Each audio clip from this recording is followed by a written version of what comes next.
I've been repotting all of these Tradescantia. I've sent for some new Tradescantia because, I mean, I'm really kind of getting into the Commonalaceae family now. I really like this one. Recently repotted it, done a little bit more with taking the tips out and replanting them. So this is Tradescantia tiana. Callisia gentlei elegans is really what it is. It's not actually Tradescantia. Another Tradescantia, Callisia actually. Callisia, what's that one, rosato, pink lady or pink panther. We've got the Tradescantia, spathacea, sitara, looking really nice. We should get a few more rosettes from that, hopefully, eventually. This is the quadricolor. Again, it's all about taking these tips, putting them back in the middle. They never look as good as they do over the summer months. Again, temperatures make such a big difference. Okay, this has just arrived, so we've just had time to have a very quick look at this one. This is Tradescantia congesta, variegata dragon's tail, or variegated dragon's tail. As usual, these things, there's hundreds of names for them, or maybe not hundreds, but there's a lot of names for them. And this one, I believe, from what I've read so far, is a relative of Zebrina. It's a Zebrina variety, and it's much bigger than most Tradescantias. So if I compare it to just a regular Zebrina, so you can see it's similar to the Zebrina size, but these variegated ones are usually quite small leaved. So compare it to this Callisia over here, much bigger leaved variety. Compare it to the Yellow Hill, again, much bigger leaf variety. And I understand that it can be very variable in leaf. So in other words, you can get fully green leaves, you can get all these various variegations, but you can also get like mostly white or cream leaves, and it will not revert. So those leaves that you get, even if your plant looks fully green, it will eventually produce these kinds of variegations, even just from a cutting of a green leaf. So that was quite expensive considering it's just one single Tradescantia cutting and an unrooted one at that. So what I'm going to do now, I'm only going to get one out of that. I'm not going to risk two. Probably would work with two, but I'll just try one for now, let that root, and then I can take it from there. And then I can have a never-ending supply of this lovely Tradescantia plant. Another begonia down here, silver lace. This one has actually started to bloom. Looking quite nice. I'm just knocked one off, but that's all about the leaves. I mean, look at the leaves underneath. That is beautiful leaves underneath. Oh gosh, there's a dead one down there. Can't leave that there, can I? I'll have to come back for that one, the stalk anyway. Repotted this one. This is Tradescantia hijau baru. I have noticed one called, what's it called? Tradescantia albiflora. Oh, what's the rest of it? I can't remember the rest of it. It's like a really white one, and it's being sold on Etsy and eBay for like £35.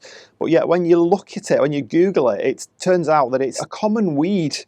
So you've got to be careful with these things when you buy them. You know, make sure to check out your sources and where it comes from, because it's almost as if these people are trying to create the impression that it's a really rare plant. In fact, they very often put rare, don't they? It must work for them because loads of them do it. Okay, this is an albiflora sweetness, a little bit like the nanouk one. Now I found this one doesn't seem to be quite as prone to like the browning and the spotting. I've still got that experiment running at the moment. What's that one? Fluminensis, albovitara albovitata quicksilver. That's just really getting going. That one's a blushing bride. I have got some pink has returned. The rest of the plant looks dreadful. So this one is Maiden's Blush. Looks beautiful when you get all the pink, and I'm expecting a lot more pink on that. That's just a pot of all sorts. Somebody mentioned that some people keep these separate because this is supposedly a virus that causes this, so they keep it separate from the others. Well, I've got loads in the pot there, and they're all doing perfectly fine. You know, these, I regularly cut these off because they grow so much, but it's just a pot of all sorts there, and nothing else seems to catch this virus. I'm not saying it's not a virus, it may well be a virus. I know certain tulips are grown with a virus because of the markings that it gives them. I don't believe other tulips can catch this virus. I don't know much about this particular thing, and I've not been able to find anything of any credibility online about what causes this virus. And that tends to be pretty consistent with anything to do with Tradescantia. It's all just word of mouth. There doesn't seem to be any specific source of credibility. It's very difficult to find things out over it. I'm sure it's a virus, but it would be nice to hear, you know, a botanist talking about it, or somebody who studied it talking about it, somebody who can actually tell me the science behind it and whether it is actually something that other plants can catch. Who knows? Okay, so another one. This one I've actually brought, this is Begonia, one I've brought over. It's never done that well for me. I'm thinking now that it's in a larger pot, it should start to do a little bit better. It was a bit slow going. So what's this one? Begonia Silver Jewel. Brought it over to the warmer side. I've repotted this mazae nigricans. Again, it's not showing its absolute best. Pot was too small, and I'm expecting that once the temperatures rise again, it'll come better. That's looking beautiful. Another begonia. That one could do with a repot actually. What's that one? Green gecko. I've not had that. I've only had that one about a year, but I think, yeah, we'll put that for repotting. That needs doing. This one, this is my Connie Boswell. So I'll show you my Connie Boswell over here. It's very, don't believe it. My one and only bud on my one and only Callisia with a bud, and I've just knocked it off. Oh well. That's the way things go. So yeah, this is the Connie Boswell. It's a beautiful leafed plant, absolutely beautiful foliage, but it's just this big long stem here. And I cut the leaf off here to try and take some insurance because it doesn't look like it's that happy. We have got a little shoot coming there. I really would like that to, you know, develop into a nice plant. Again, it's another one that probably needs a repot. Thankfully, I have taken some insurance, and it's taken, you know, it's rooted pretty quickly. I do believe if you cut out the tips of it, the thing is, it doesn't have a growing tip. It just seems to have a leaf at the end of a stalk. So that one can stay in there for a while, and hopefully it will give me a growing tip that I can then pinch out, and then it will, you know, start to do its thing a little bit more, bush out a little bit more. Okay, so if we just have a look beyond, I'm just trying to not stand in this tray of water down here. Look beyond the hippeastrum, some more Tradescantia repots. So this one is Yellow Hill. Again, it's looking really nice. It's suffering a little bit from the cold, but I'm trying to cut off the edges, get it back in there. I do believe this reverts as well, so you've got to be careful with that one. I can just about reach off into the distance my Gibasis Jose Puig. Again, another one will look much better in the warmer temperatures when I get it over into my new warmer area. And when it's bushed out a lot more, keep taking the tips out, sticking them back in the pot. So over here we've got all the African violets, and not all of them, but some of them. I really like that kind of variegated one over there. I'll just see if I can reach over with the camera and you can see them a bit closer. So this year should be the year with a bit of luck. That one over on the left there isn't looking too good, but the rest of them, especially that one over there with all the beautiful variegations, is looking nice. So hopefully they will give us a nice show this year. The Nepenthes are looking good even through the winter months, providing I keep giving them a spray with a little bit of orchid feed. They still keep producing these beautiful pictures for me, brand new pictures. All of them are doing well. There are none of them that are suffering at the moment. And the ones that suffered died. Yeah, they're looking great. Really nice. It's great once these ones that were really small start to come for you. It really is very satisfying. This one is looking beautiful as well. A bit of lowy eye in that one. You can see in the shape of it and the colours around the edge. I think these are my smallest ones at the moment. But I'm sure this coming year, another new picture on there. You know, they keep coming. Give them the light and they will come. I think light is really vital for Nepenthes. Not direct sun, of course, because they go like this one, all red. But if you keep them out of the direct sun, but give them as bright a light as possible, then you're not likely to be too troubled with them. In terms of like interesting plants going on at the moment, this Laelia anceps still hasn't bloomed, but look how long the stalk is, or the bloom spike is. So I reckon that is right up here. If I just kind of step back and judge it, I reckon that's about 1.5 meters long. Now, I don't know if that's pretty normal. I know the last one, that when it bloomed, it was quite long, but I don't think it was quite so long. So I've got it on a stake now because it was just kind of flopping about in the way. That's going to look great when that comes out. That's certainly been a good performer for me. So we're going to move over onto part 2 of this video. So you might notice over here that it's a little more sparse now. The vast majority of the Streptocarpus have been tidied up, repotted if they needed repotting. So you can see they're looking a lot greener now. That's a new green growth. There are no blooms on them. I've just got the one over there that I've not done, and I've put a lot of the newly repotted streps down there. There's a few at the back that are still not quite finished, but the majority of them have done. It's taken a long time to do, and I've just got lots of Tradescantia as well to repot, a few begonias to repot, so it's a constant thing. But I just come in here and I just do, you know, an hour in here, and I leave it then, and then I come back again and do it again. So something else I was going to mention was, while I was doing the repots, I was thinking about the various media I was using, and if you remember, I've been experimenting a little bit with some coir, just pure coir. Well, I've decided not to use coir again because coir on its own, to me anyway, has too many drawbacks to it. It dries very, very quickly.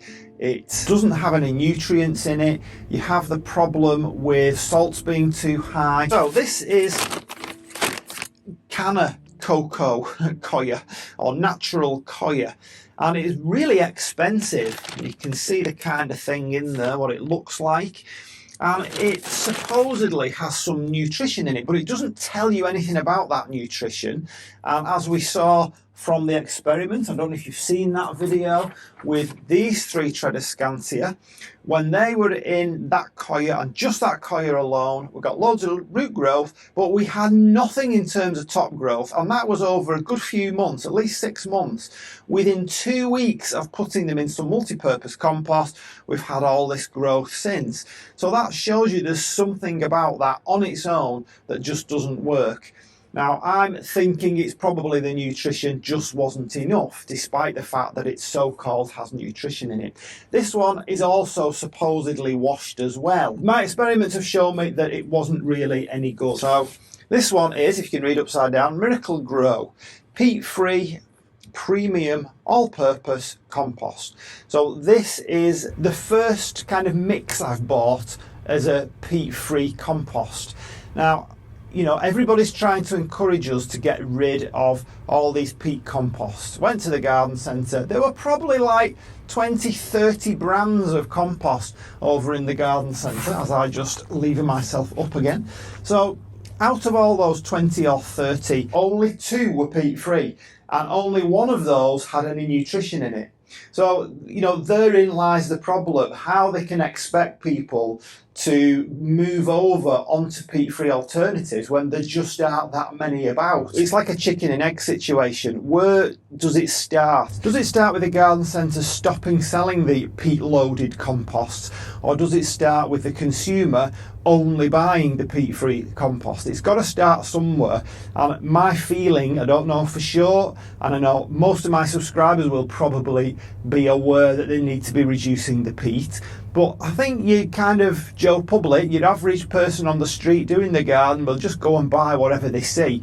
They'll probably go for the cheapest multi-purpose compost because they don't really know what they're after. That's my feeling. So, you know, if some of these places could start introducing more of the peat-free alternatives, then maybe we'll start to save these, you know, very vital natural habitats. That's just a thought. I don't know what you think about that. Tell me in the comments if you've got any feelings, opinions, thoughts on that.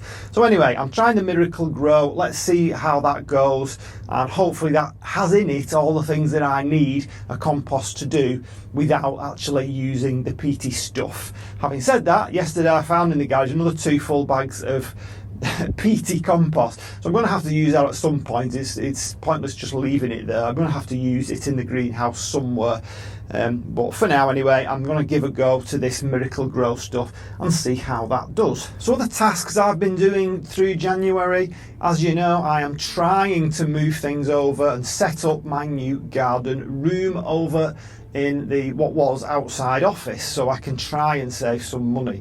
But it will also give me, you know, another larger space, bigger space than what we've got over here, and this will then allow me to I'll be able to take this curtain down. I'll leave the walls up because they're quite good to have things up on the walls. I like that section, but it'd be nice to get rid of this curtain. That will also then allow me to use this area over here for more of the cool growers. This is going to move down to 12 degrees, and then I've got an even bigger space over in that new building.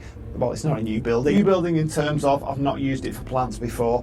Then I'll have loads of space there to fill that one out as well. It's going to be really great, really looking forward to it. So what I've been doing is trying to sort things out. So I've got a PC in there. It's an old one, it's a Windows 7. You know, I really hate PCs. Honestly, I've used iMacs for years and years and years.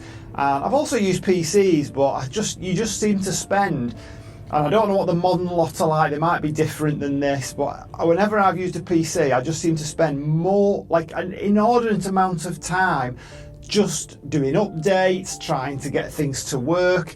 And what I'm trying to do is wipe the disk, and it's took me days to wipe the disk. And in the end, I nearly gave up. And I suddenly had a thought, I wonder if there's a tool to do it. And yeah, it turns out there's loads of free tools. I could have done it in the first place, and it only took an hour. The free tool wiped the disk and it's ready for disposal. So in terms of moving things over to the newer, warmer area, I do believe that, when it was on the headlines this week, that the energy prices are going to rise by another 50% this coming April. So it really is vital at the moment that I do something about this, otherwise it's going to cost me even more than it's costing me already to heat. You know, the first couple of years it was fine, we didn't notice any difference hardly. Okay, it was more expensive than if I wasn't heating it, but if I can get it down to 12, then my feeling is that it will be more sustainable. I am going to have to heat the other area, the newer area, but because it's so well insulated, hopefully that heat will be kept in and it won't be quite a problem, or quite, you know, as much of a problem as it is at the moment. So this is my prizeless competition. What should I call my, because I'm stumbling around for words, what shall I call my new area out over in the what was outside office? That's what it was known as, the outside office. I have an inside office, I have an outside office. So what shall I call it? Shall I call it a garden room? That's one thing I've been calling it. Shall I call it Q2? That was another word that I thought might be a good name for it, Q2. And by the way, you can see here my mandorilla, look how many blooms it's had. Now normally this time of year it stops with the blooms, and I wonder whether it's because I bought this new light up here, which is off at the moment because it makes a noise because there's a couple of fans on it. But when that's on, it's obviously getting more light. It may not actually have that dry spell of being without blooms. That'll be interesting to see this year. So back to my prizeless competition. So far anyway, my candidates for names: garden room, Q2, summer house. What do you think? Tell me in the comments if you've got a good name for my outside office, which will now or very soon become a tropical houseplant paradise. Give me a name, stick it in the comments, and whoever wins will win absolutely nothing but my praise. And I hope that will be enough for you. Okay, I think we've rambled on quite enough now. So if you've not seen the video all about the garden office, the garden room, the summer house, Q2, whatever you want to call it, I'll stick a card up at the end, in fact, just about now. Go and watch that one. And for now, I'll see you on the next one. Bye.